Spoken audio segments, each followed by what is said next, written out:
On the night Princess Diana died, the security cameras inside the tunnel where her car crashed were not working. A white car that witnesses saw force her vehicle to swerve was never found. And the driver, who was blamed, had mysterious substances in his blood that his own doctor said he never prescribed. These are not theories. These are documented facts. And they surround the death of the most famous woman in the world on the night of August 31st, 1997. A woman who 3 weeks before her death wrote a letter saying she believed powerful people were planning to stage a car accident to kill her. And that letter was found after she died. Diana Frances Spencer was born on July 1st, 1961 in Norfolk, England. She was a shy, quiet girl who worked as a kindergarten teacher before her life changed forever. In 1981, at just 19 years old, she married Prince Charles in a ceremony watched by 750 million people around the world. And the world saw a fairy tale.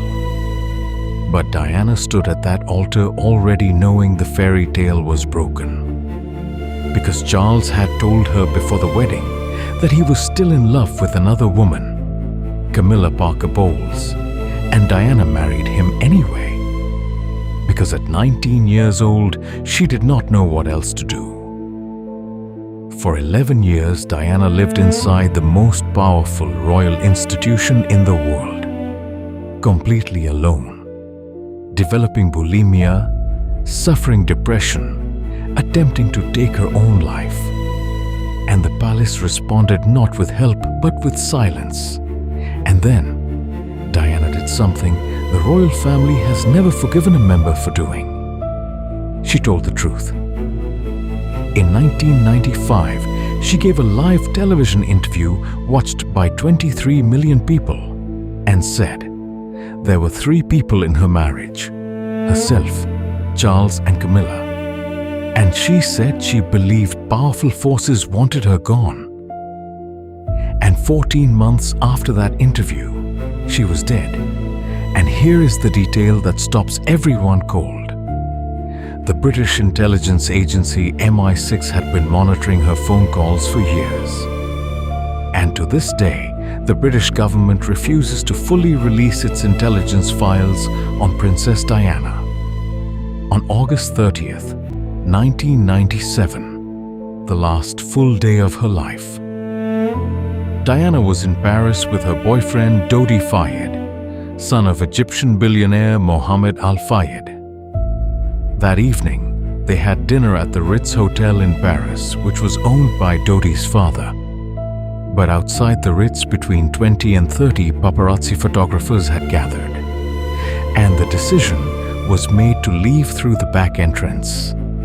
And a driver was called, and that driver was Henri Paul, the deputy head of security at the Ritz, a man who held a pilot's license and was described by everyone who knew him as calm, professional, and sober. And what happened in the next 3 minutes would change the world forever. At 12:20 in the morning on August 31st, 1997, Diana, Dodi, Henri Paul, and bodyguard Trevor Rees-Jones got into a black Mercedes and left the Ritz. The paparazzi immediately gave chase. The Mercedes entered the Pont de l'Alma tunnel at high speed. And at 12:23, just 3 minutes after leaving the Ritz, the car struck the 13th pillar of the tunnel. Dodi Fayed and Henri Paul died at the scene. Trevor Rees-Jones, who was wearing a seatbelt, survived.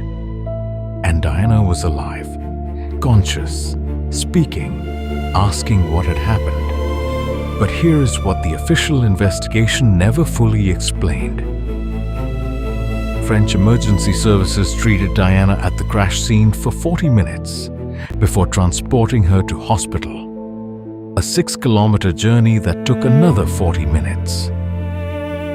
and British and French medical experts have questioned ever since whether Diana would have survived if she had been taken to hospital immediately.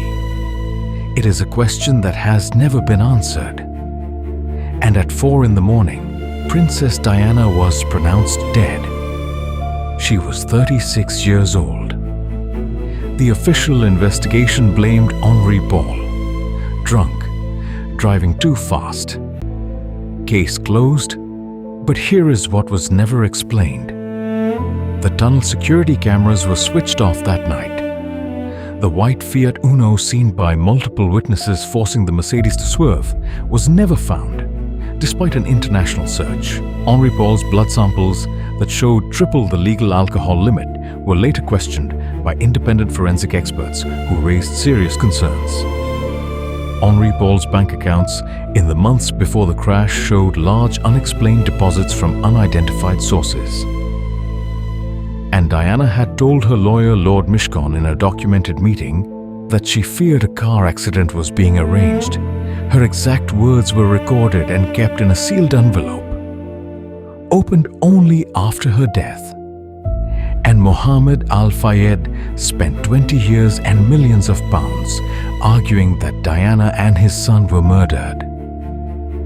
And while courts did not accept that claim, nobody has ever fully explained the white car that vanished, the cameras that went dark, or the money in Henri Paul's accounts. Diana was 36 when she died. Her sons William and Harry were 15 and 12, and those two boys walked behind their mother's coffin through the streets of London in front of 2 billion watching people. 2 billion? The largest television audience in history for a woman who spent her last years walking through landmine fields in Angola and sitting beside AIDS patients when no one else would touch them, and speaking for the people the powerful had decided were not worth noticing. And she paid for that with her marriage, her mental health, her freedom, and many believe her life. The world has not produced another Diana, and it probably never will. If this story made you feel something tonight, then hit that like button right now, because it costs you nothing and it means everything to this channel. And if you want more real stories like this one, the truth behind the crown, the darkness behind the fame, the final hours of the people who changed everything, subscribe right now and turn on the bell notification. Because every week we bring you the stories the world needs to hear. We will see you in the next one. And remember, some people are too inconvenient to the powerful to be allowed to simply live. Diana taught us that.